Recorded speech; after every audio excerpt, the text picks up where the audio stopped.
Ouço muitos dizerem: creio em Cristo, amo a Deus, mas não vou à igreja, está cheia de hipócritas. E quando me dizem isso, entendo que lançaram o desafio e minha resposta só pode ser esta: parabéns, filho do diabo, você faz o trabalho do seu pai, acusador e mentiroso desde o início. Você está fora do povo de Deus e vomita seu ódio contra eles. Você não é cristão.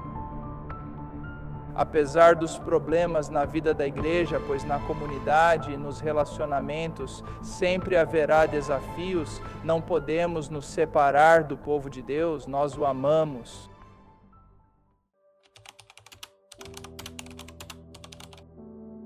Não sei porquê, mas em conferências assim, meu coração anseia pelos jovens, pela juventude, pelas crianças.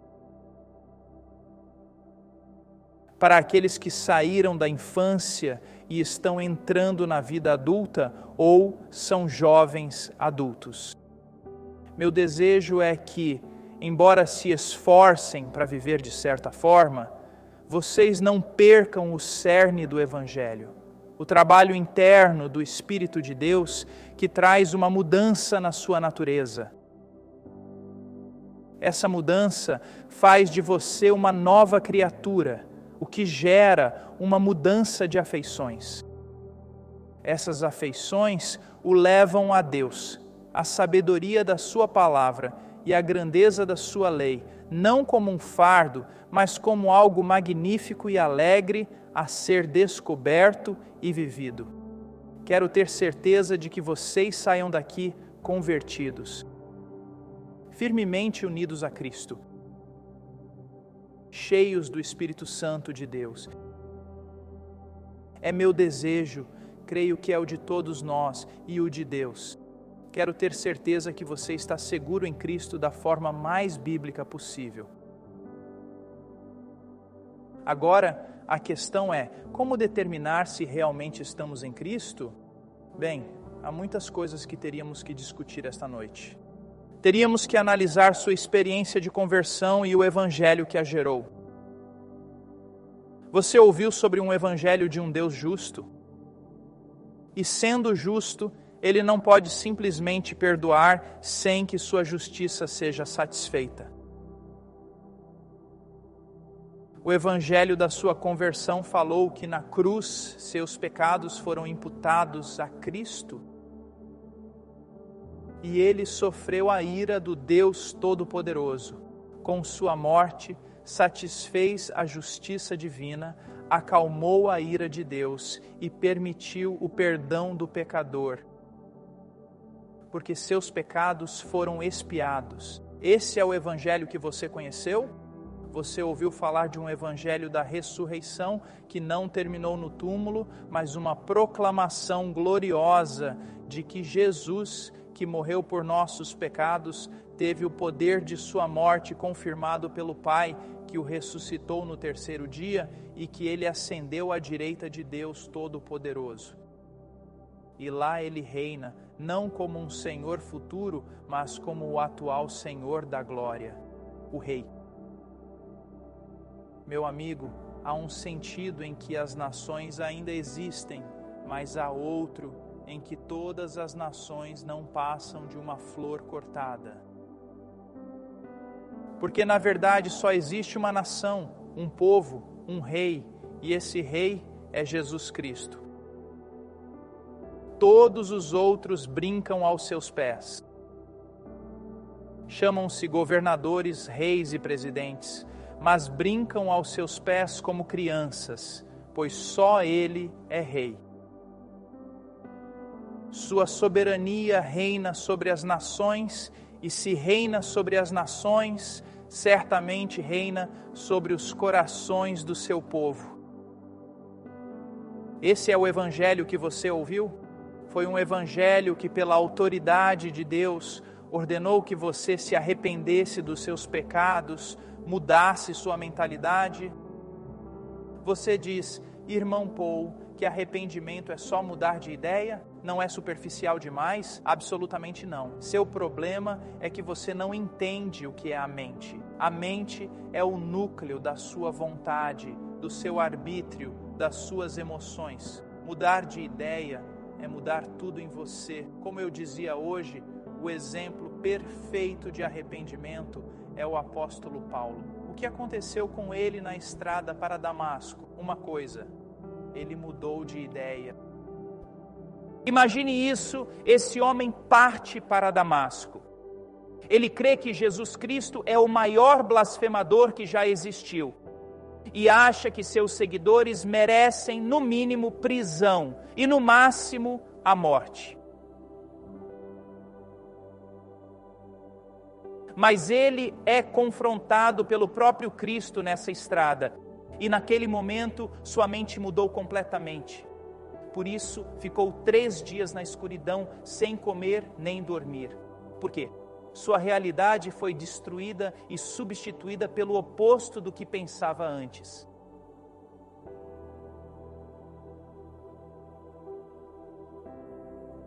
Agora sabia que o blasfemador era Deus, o Rei, o Filho de Deus.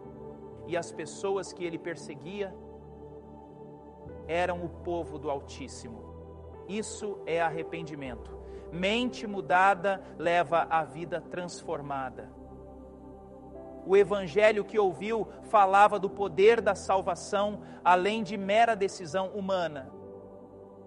Deixe-me compartilhar algo com você. Se a justificação vem apenas da decisão humana, então a santificação também dependerá de outra decisão humana, e é nisso que as pessoas acreditam hoje. Dizem: fui salvo por fazer a escolha certa, mas não me santifiquei por não continuar fazendo as escolhas certas. Meu caro amigo, isso não é verdade. Isso é absurdo. Saiba que sua salvação, arrependimento e fé são resultado do novo nascimento. É a obra magnífica do Espírito de Deus que o fez nova criatura. E sendo nova criatura, é certo que você o seguirá. Sua natureza foi mudada para se conformar à dele. Assim, seu afeto é derramado sobre ele e sua vontade é guiada por esse amor que o leva a Cristo. Seu coração agora pertence a ele.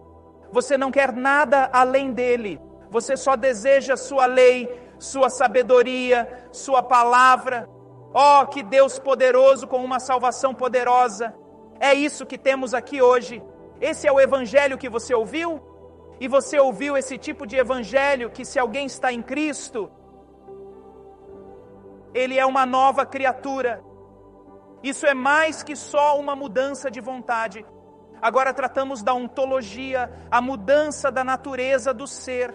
Você se torna uma nova criatura. Isso não é poesia bíblica. Isso é verdade bíblica. Não é só promessa, é realidade até no menor filho de Deus, nova criatura, nova criação de Deus. Creio que por isso João começa com no princípio. Ele fala dessa nova obra, maior que qualquer criação de universo, maior que qualquer universo já criado. Se alguém está em Cristo, é nova criatura. Esse é o poder da salvação. Mas então vamos à providência da salvação. Quem começou a boa obra em você, a completará. Ele não vai te abandonar. Esta é uma das verdades mais incríveis do cristianismo e uma das maiores provas de que você realmente nasceu de novo. A providência de Deus em sua vida é inevitável. Ele está atuando no ensino, na bênção, na disciplina, em tudo. Ele está trabalhando. Para quê? Para moldá-lo à imagem do seu Filho, Jesus Cristo. Todos dizem concordar, mas creem que essa transformação só ocorrerá no fim dos tempos. Acham que só no último dia os homens serão justificados após viver toda a vida no caminho largo, em total carnalidade e rebeldia. E que só no último momento Deus os mudaria. De jeito nenhum. A salvação é passado. Pela fé, sola fide, fomos justificados. Mas o Deus que nos justificou no passado, nos santifica no presente. Ele trabalha constantemente. Veja, isso não é algo secundário para Deus. É a paixão de Deus transformar seu povo na terra como testemunho de seu poder. E então, finalmente, vem a grande glorificação futura. A grande glorificação quando Cristo voltar. Seremos ressuscitados dos mortos. Há um sentido em que o homem só tem 2 problemas. Quero que você entenda isso claramente. O primeiro problema do homem é a condenação do pecado. O segundo problema do homem é o poder do pecado.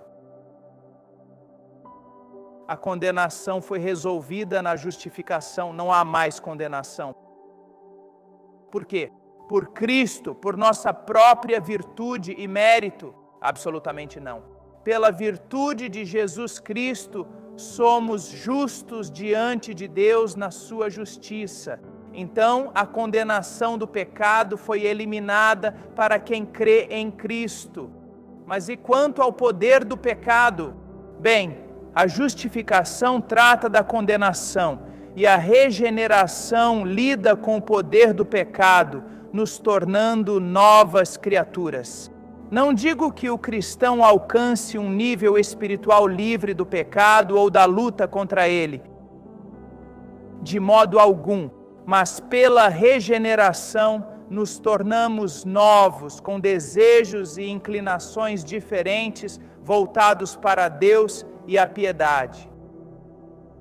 E quando nos desviamos, o Espírito Santo nos confronta. Somos tocados e enojados pelo nosso pecado e devemos voltar a Cristo, pois pertencemos a Ele. Somos dele.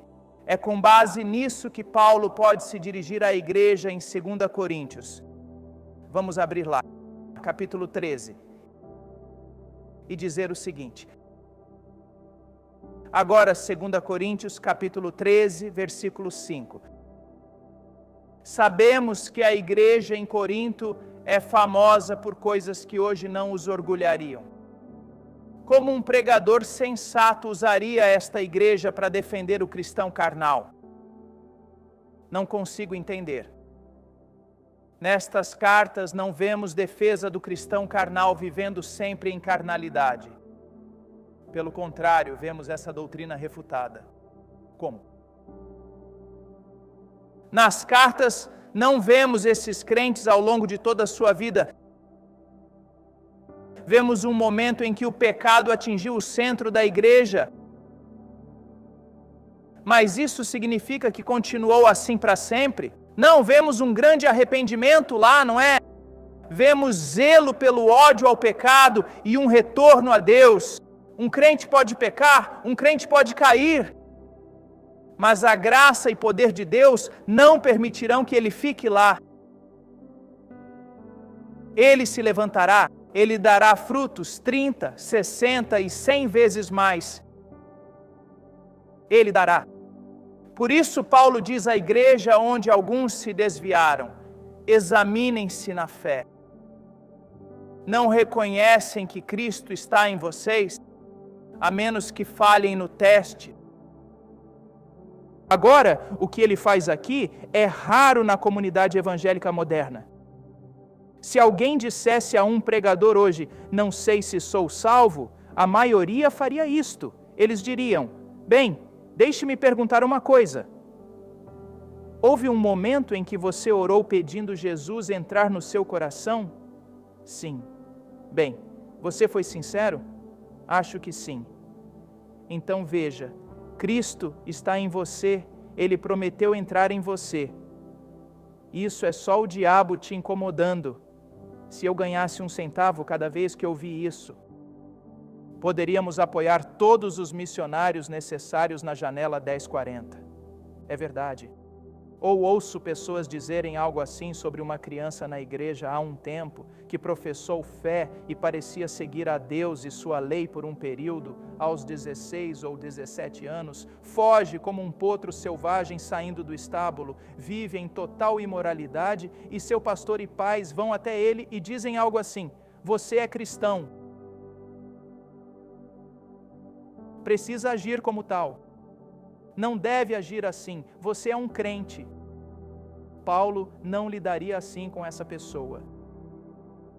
Ele diria: examine-se para ver se está na fé, seja diligente em confirmar seu chamado. Examine sua vida nas Escrituras por reflexos de Deus. E Paulo, tenho certeza, teria advertido esse homem: se continuar assim, jovem, neste caminho, não significa que perdeu a salvação, mas indica que ela pode ter sido falsa desde o início. Então, como testamos nossas vidas? Que padrão usamos? Como nos examinar para ver se estamos na fé? Devemos nos comparar conosco? Não. Paulo diz que isso não é sábio. Devemos nos comparar com outros cristãos? Não, pois podemos nos comparar com alguém que professa Cristo, mas é ímpio, e encontrar nele uma falsa segurança. Devemos nos comparar com algum cristão maduro e notável na congregação? Não, pois talvez tenham muitos anos na fé e cairíamos em falsa condenação, mesmo sendo verdadeiros crentes. O que devemos fazer? Devemos recorrer às Escrituras. Temos um livro magnífico que nos dá segurança bíblica sobre a salvação, e quero que vejamos em 1 João capítulo 5, versículo 13. O apóstolo João faz algo maravilhoso ao escrever seu evangelho. Ele nos diz por que o escreve, e porque escreve o evangelho para que possamos crer que Jesus é o Cristo, para que tenhamos a vida eterna. Agora João nos leva nesta primeira epístola e no final, no capítulo 5, versículo 13, diz algo surpreendente e informativo. Ele diz: escrevi isso a vocês que creem no nome do Filho de Deus, para que saibam que têm vida eterna. Agora precisamos ter muito cuidado aqui. João não escreveu essa carta para tentar convencer as pessoas de que estão perdidas. Na verdade, o que pode ter acontecido nessa igreja é que falsos profetas entraram e os crentes começaram a duvidar da salvação. E como esses líderes super espirituais se achavam muito superiores aos outros, é possível que muitos desses simples e belos filhos de Deus estivessem começando a vacilar, a duvidar se realmente eram convertidos. Então esse livro foi feito para nos dar uma garantia bíblica da salvação, mas ao mesmo tempo ele tem um papel oposto nesse livro.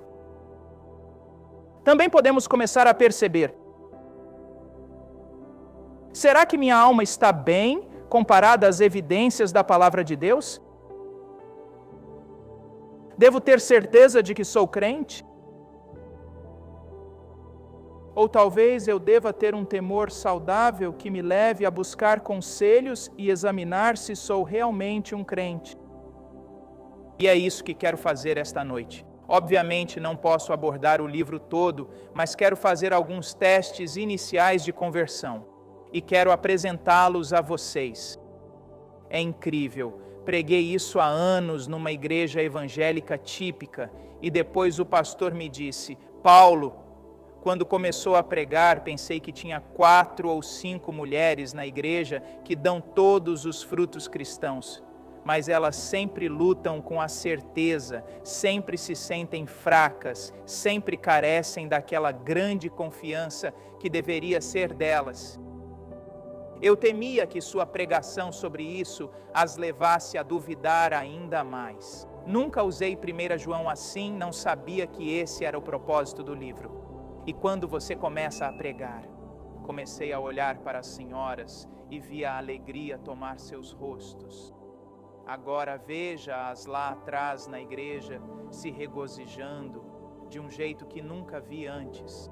E disse: irmão, isso é porque a palavra de Deus nos dá confiança. O Espírito de Deus, através da sua palavra, assegura nossos corações de que realmente nos tornamos filhos de Deus. E espero que o mesmo aconteça com você. Espero que alguns de vocês que lutaram com a certeza saiam daqui hoje confirmados na fé pela palavra de Deus. Mas também espero que alguns ouçam esta mensagem, sejam tocados no coração e talvez fiquem sem dormir por semanas, até que encontrem a paz com Deus. Que Ele toque seu coração até mesmo com uma santa loucura, até que saiba, sem dúvida alguma, que pertence a Ele. Bem, vamos começar no início do livro, em 1 João, capítulo 1, versículo 5. Esta é a mensagem que ouvimos dele e anunciamos. Deus é luz e nele não há escuridão alguma. João usa muito os termos trevas e luz, falando da santidade e impecabilidade de Deus, que é sem pecado. Não há mancha, não há defeito, não há sombra em seu caráter. Todas as suas obras são perfeitas e justas. Mas acho que há algo mais acontecendo aqui. É crucial dizer o que sabemos. Sabemos algo sobre esses falsos mestres que parecem ser a raiz do que se tornou o gnosticismo. Era uma religião esotérica e obscura. Nunca se sabia onde se estava. Era preciso ter ideias secretas e ser iniciado para subir níveis de conhecimento. Esses crentes simples temiam ser apenas criaturas espirituais imaturas, sem chance de alcançar tal conhecimento elevado. Mas João vem e nos diz algo muito importante. Ele diz o seguinte: Deus é luz, o que não só indica que Deus é santo e sem pecado, mas também sugere que Ele é um Deus de revelação, não obscuro ou esotérico. Ele não se esconde do homem que o busca, pois Deus é luz. Ele se revelou aos homens, especialmente através de Cristo, mostrando sua natureza, obras e vontade. Isso é conhecido, não está oculto. E então ele continua dizendo: se dizemos ter comunhão com Ele, e isso se aplica a todo o livro, significa dizer que somos cristãos. Se afirmamos ser filhos de Deus, se dizemos ter nascido de novo, essa é a ideia. Ele diz: se alegamos ter comunhão com Ele, mas andamos nas trevas, mentimos e não praticamos a verdade. Agora, a ideia é esta: se dizemos que somos cristãos, mas vivemos nas trevas quanto à revelação de Deus sobre sua natureza, pessoa e vontade, estamos mentindo em nossa confissão. Se dizemos ser cristãos, mas vivemos contradizendo o que Deus revelou sobre sua natureza e vontade, mentimos ao fazer essa confissão. Agora vamos continuar. Quero que vejamos outra coisa. Ele diz: se temos comunhão com Ele, mas andamos nas trevas, Perry, mas eles estão. Ele fala no presente, é ação contínua sobre um estilo de vida. Crentes entendam isso ou cairão em falsa condenação. João não fala de um andar perfeito na revelação de Deus, mas de um estilo de vida que, ao observar alguém ao longo de sua profissão de fé em Cristo, vê-se uma inclinação, tendência, um modo de vida de buscar e realmente andar conforme a revelação de Deus sobre sua pessoa e vontade. Deixe-me dar um exemplo.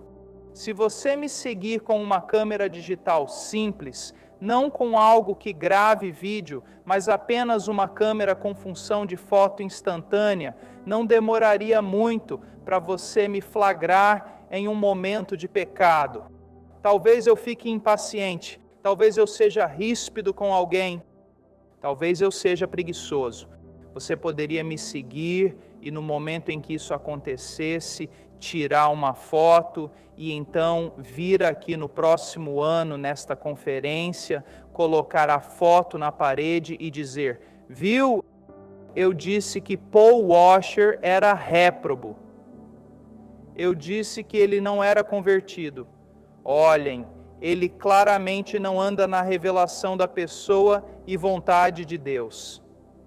Ele está pecando. Mas veja, Isso não seria justo e certamente não é o que João está falando.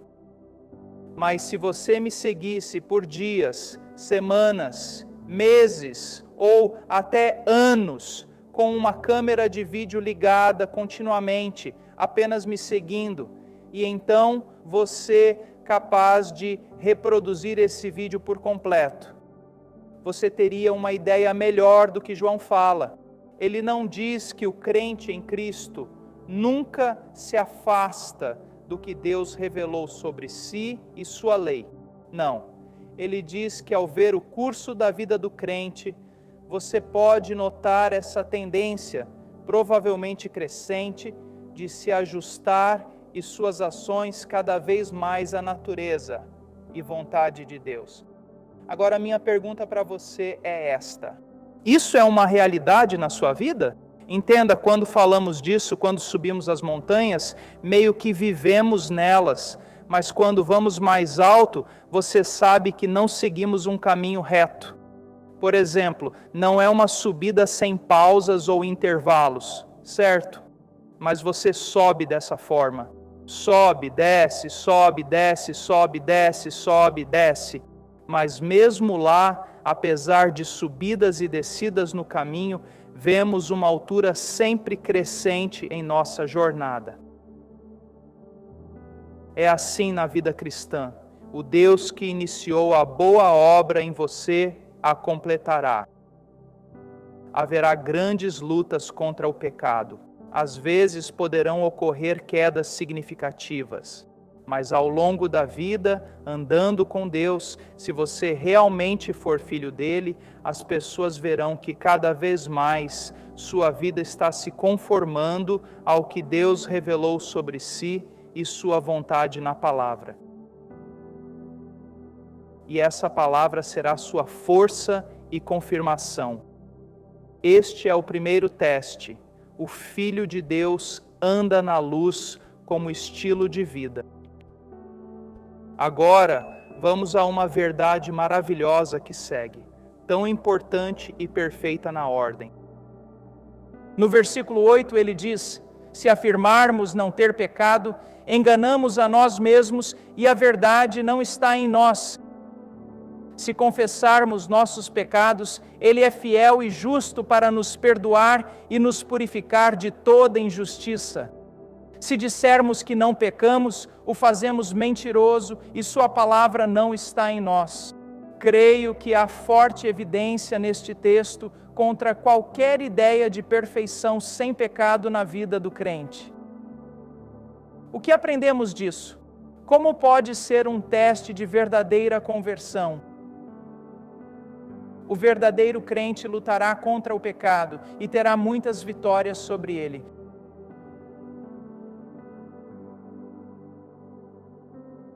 Mas também enfrentará muitas derrotas desanimadoras com o pecado. Porém, eis a diferença na vida do verdadeiro crente. Quando ele peca, seu coração se quebra. O Espírito testifica contra ele e exalta a bondade de Deus em Cristo. E isso o levará a uma vida de confissão constante. Acredito que é disso que Jesus fala quando diz: bem-aventurados os que choram, pois serão consolados. Veja, o cristão se identifica assim.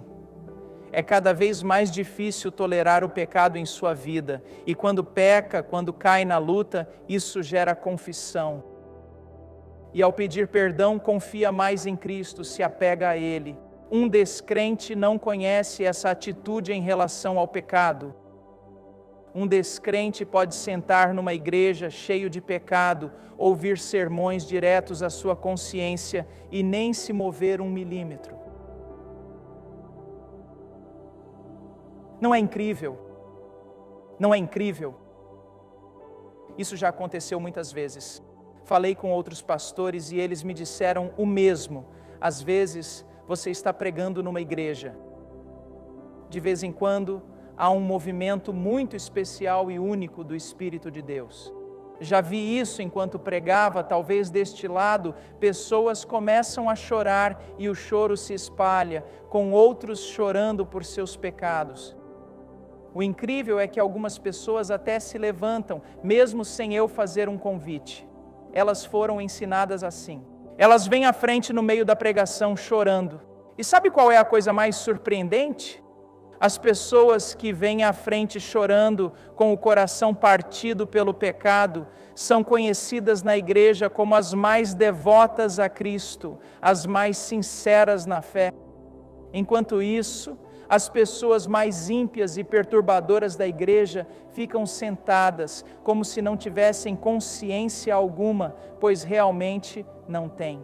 Veja, o que está acontecendo aqui é um grande julgamento de Cristo no presente. As ovelhas e os bodes estão sendo separados. Os bodes são os que ficam lá atrás, sem nenhum peso na consciência. E as ovelhas confessam seus pecados diante de Deus. Exatamente o oposto do que o mundo pensaria. O crente, deixe-me dar um exemplo. Quero falar de mais testes, mas isso é crucial. Vou ilustrar a mudança na natureza de um crente. Um homem não convertido está atrasado, sai correndo, neva, sabe que o chefe ficará bravo. Não fez o dever de casa como devia ou seu trabalho para o negócio. Corre para a porta, está prestes a abri-la. A esposa desce e pede: por favor, leve o lixo para fora. Furioso, ele se vira, grita com ela e sai pela porta, sentindo-se justificado. Não sente nenhum remorso na consciência, vai trabalhar e está em paz, até chega em casa, ainda zangado por ela pedir para tirar o lixo,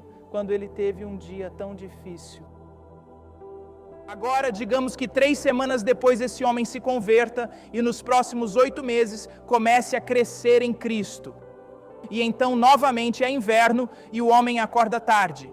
Ele está atrasado para o trabalho por acidente, ele está correndo para fora de casa. Ele está nervoso com uma reunião que tem. Ele está todo tenso de todas as maneiras possíveis. Nesse momento, ao pegar a maçaneta, sua esposa desce e diz: querido, pode tirar o lixo? E naquele instante, sem pensar, ele reage. E ele responde mal, ele a repreende, ele está com raiva, ele está furioso, ele está simplesmente errado. Mas você pergunta: qual é a diferença, irmão Paul? No momento em que ele faz isso, seu coração é tocado. E vocês, homens, sabem exatamente do que estou falando. Seu coração é tocado. E ele tenta ignorar isso. Ele ainda está com raiva. Ele sai pela porta. Mas ele entra no carro. Ele está miserável. Ele está se corroendo. Ele sabe que estava errado. Ele sabe que precisa pegar o celular. Ele sabe que precisa cancelar a reunião. Mas ele não o faz, ele resiste a isso, ele dirige ao trabalho, no escritório tenta organizar seus pensamentos, ele não consegue, ele está miserável, ele pecou, uma voz grita: você está errado, você está errado, você está errado. Por fim, não tem paz, liga para a esposa, implora por perdão, ela o perdoa e ele sente paz, clama: Deus, perdoe-me, mude-me, renove-me. Isso é prova de conversão. Ele se tornou nova criatura. Não pode mais viver no pecado. Agora, o pecado o enoja. Não pode se alimentar dele. Não pode justificá-lo. Foi mudado. O Espírito o convence do pecado. Quando pregadores não falam de pecado, o Espírito Santo não age ali, pois um papel do Espírito é convencer o mundo do pecado. Assim, esse homem é levado à confissão. Veja, na vida cristã, meu caro amigo, entenda isso, é o que espero para mim. Espero, se eu viver até os 90 anos, que haverá algo. Bem, já conheço esse paradoxo. Aos 90, espero ser muito mais parecido com Cristo do que aos 21, quando me converti. Espero ser radicalmente transformado para ser como Cristo aos 90.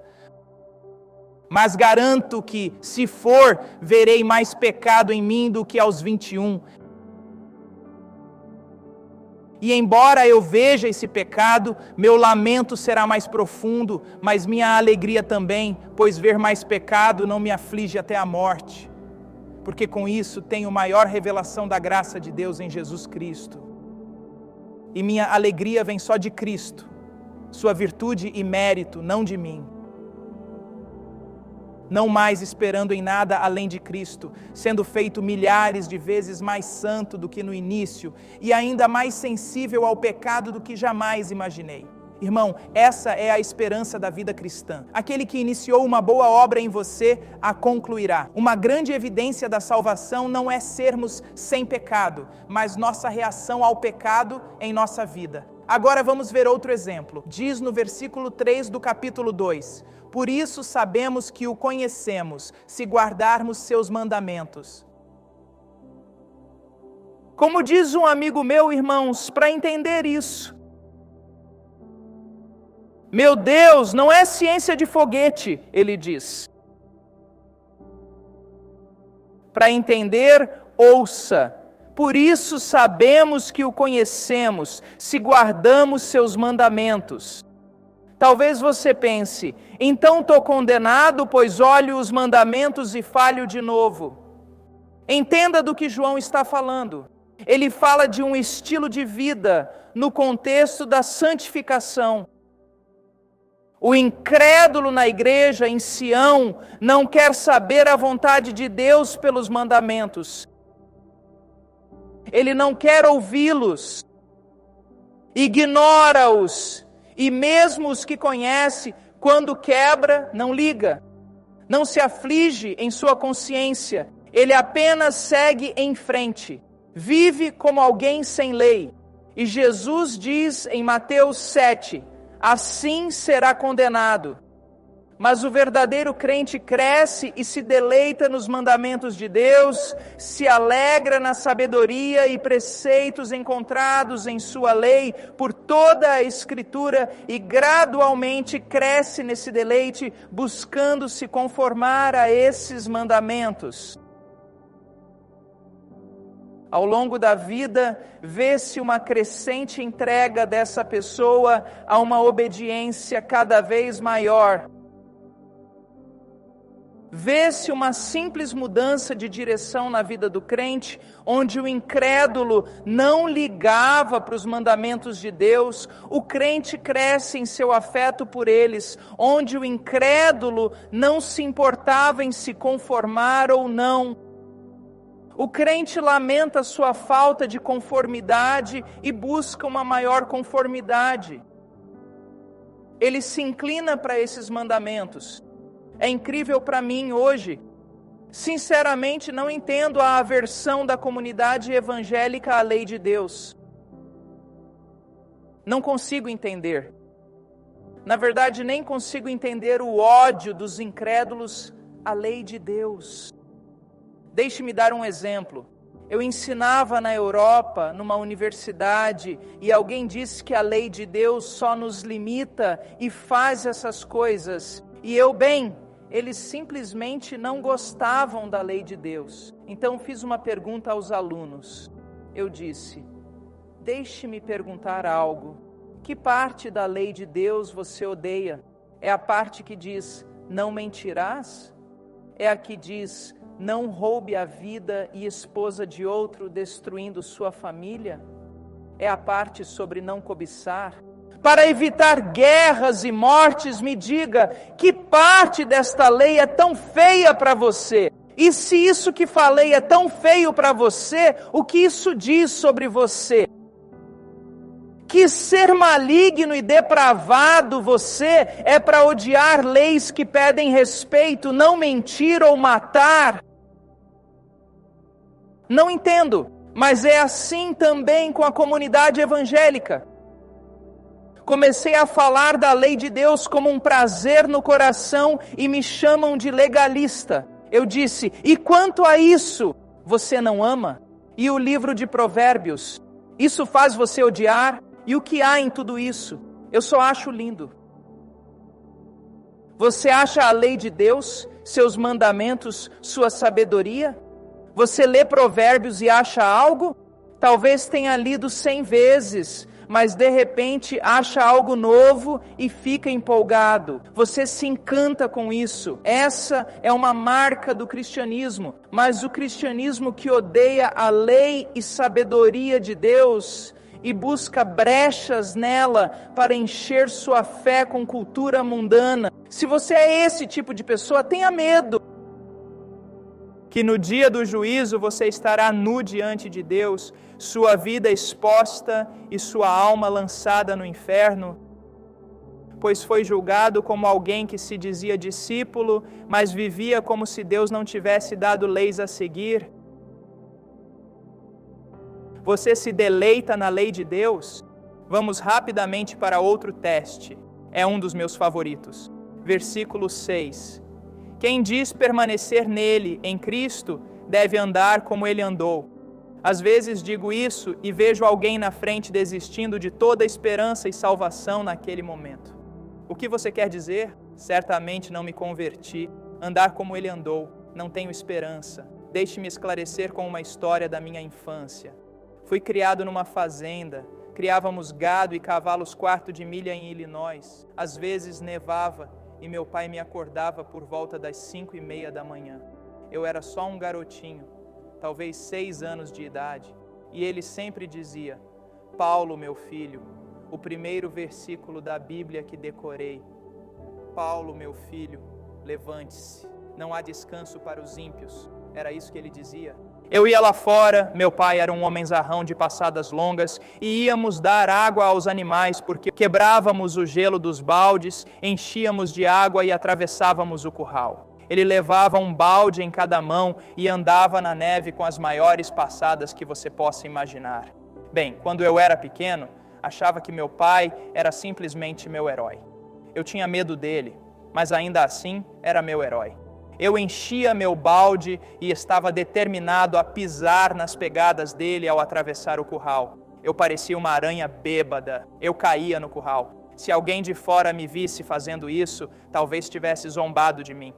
Eles teriam me criticado. Eles teriam zombado de mim. Eles teriam caçoado de mim. Mas ninguém poderia dizer que esse garoto não quer ser como o pai.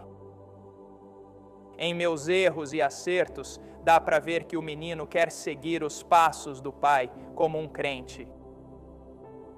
E já vi isso muitas vezes. Um jovem era como um touro numa loja de louças. Ele parecia fazer mais mal do que bem. Mas olhando para ele, dá para ver que algo mudou e ele só quer ser como Jesus. Sim, ele parece desajeitado, mas sem dúvida honra, estima e quer ser como Cristo. Se você o conhece, quer segui-lo. E aqui está o melhor. O amor de Deus, a rede que nos dá coragem para decolar e dizer: eu vou. Persista, entrarei com força, andarei como Ele, pois não importa quantas vezes eu caia. Meu Pai Celestial sabe que me fez justo, e o justo cai 7 vezes, mas se levanta. Ele te dá liberdade para avançar sem medo e andar como Ele. Agora há mais um, o único que veremos, talvez o mais importante, e é isto. Ele diz, amados, no verso 7, não escrevo novo mandamento, mas um antigo que tem desde o início. O velho mandamento é a palavra que ouviram. Por outro lado, escrevo um novo mandamento, verdadeiro nele e em vocês.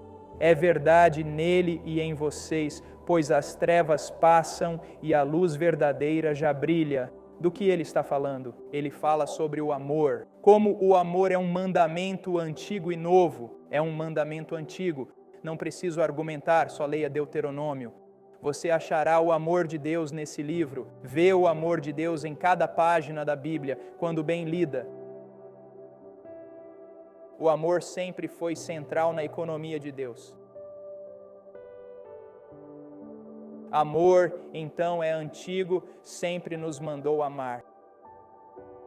Mas é novo, pois em Jesus, tal exemplo e definição de amor nos foi dado que é como se nunca tivéssemos sido ensinados a amar antes. Tão magnífico esse amor cristão que deve ser nosso. Ele diz que é verdade em Cristo e também no crente, pois a escuridão passa e a verdadeira luz já brilha. Ele diz ao crente, é verdade em Cristo e em você. E o crente se pergunta, como pode ser verdade em mim? Vemos a santificação. A luz cresce, você ama e se torna mais como Cristo. No versículo 9 diz, quem está na luz e odeia seu irmão, está nas trevas até agora. Quem ama, permanece na luz e nele não há tropeço. Agora chegamos à parte sobre a igreja. Aqui, irmão, não se refere aos pobres, embora a Escritura nos diga para amá-los, nem se refere a alguém de fora. Raça, porque na verdade só existe uma raça. É a raça humana, mas não se trata de amar alguém de outra nacionalidade ou cor de pele. Aqui, irmão refere-se ao cristão, e o que ele está dizendo é isto: quem ama seu irmão em Cristo permanece na luz, sem tropeçar. Mas quem odeia o crente, o Filho de Deus, está nas trevas, anda nelas e não sabe para onde vai, pois as trevas cegaram seus olhos. Uma das maiores provas de conversão é amar o povo de Deus.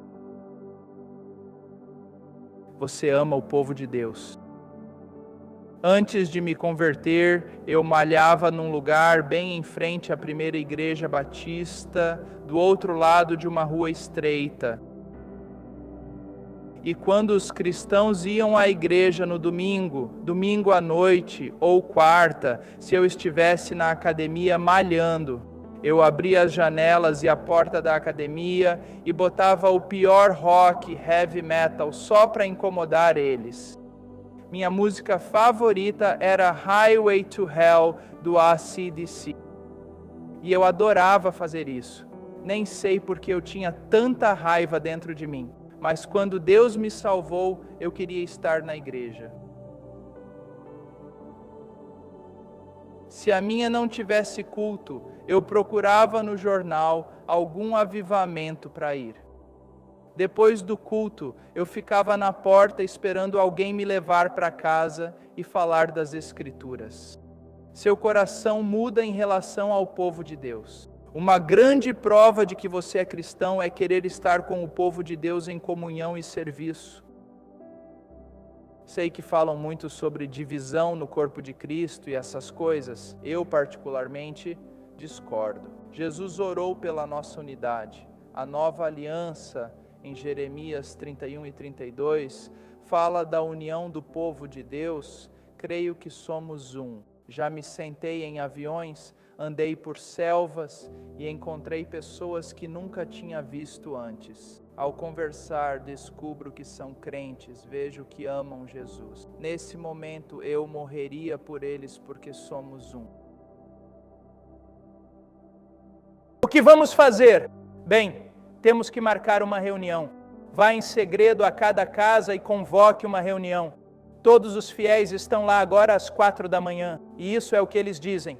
Olha, 2 dos nossos foram levados, foram jogados na prisão, estão machucados, estão com fome, estão com sede, não têm roupas, precisam de atendimento médico, precisam de ajuda. Temos que fazer algo. E um jovem se levanta e diz, eu vou. Irei imediatamente.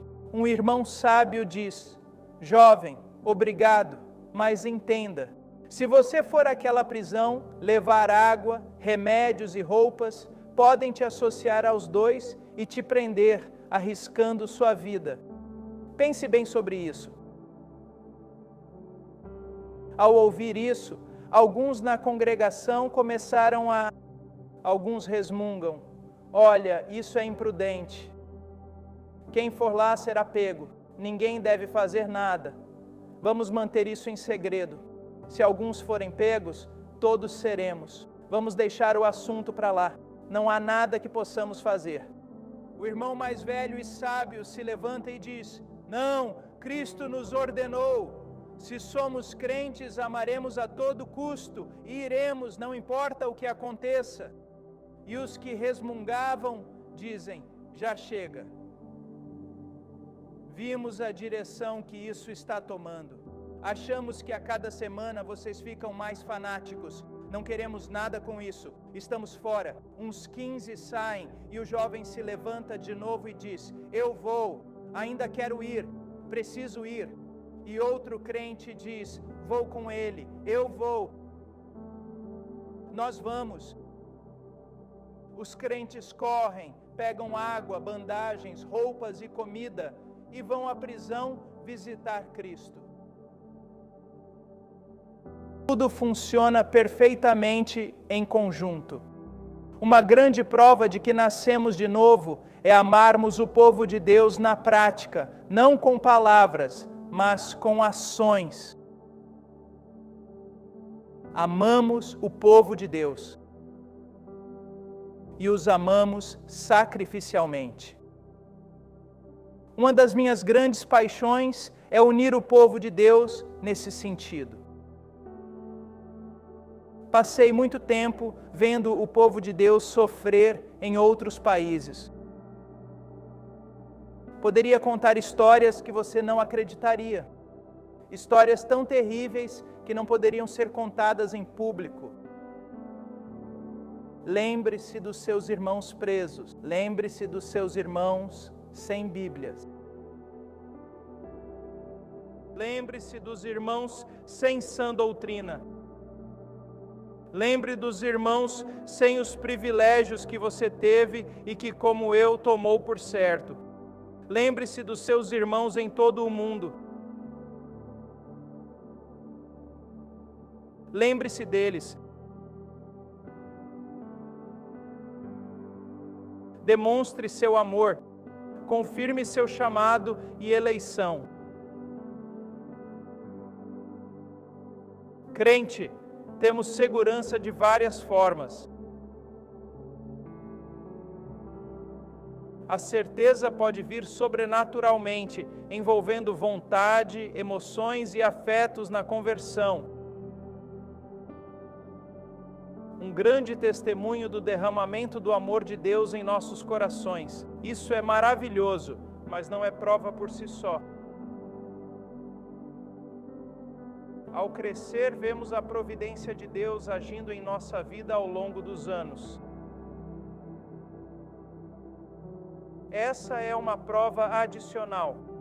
Ao olhar no espelho da palavra de Deus, podemos dizer honestamente: Ele me muda. Glória a Deus, Ele está me mudando. Essa é outra grande prova da nossa conversão.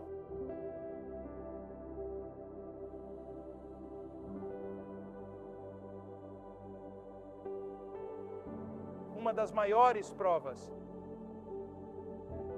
é que nós fazemos o que a lei, sabe, aquela coisa primitiva e feia que ninguém mais gosta, o que a lei nos mandou fazer desde o princípio: amar o Senhor, nosso Deus, de todo o coração, alma, mente e força. E amar o próximo como a nós mesmos, amar o irmão em Cristo, de modo que supere ter essa mente em você como em Cristo Jesus. A grande evidência da conversão é uma santificação progressiva no amor a Deus e amor ao povo de Deus. O povo de Deus mais próximo de você, na sua comunidade de fé, na sua igreja local. Vocês estão crescendo nisso, filhos? Há fogo no seu coração? Existe uma obra do Espírito de Deus? Não quero só a teologia dos puritanos e me gabar do meu intelecto. Quero o fogo do puritano, aquilo que ardia nos reformadores. Há uma obra de Deus, uma vida divina na sua alma.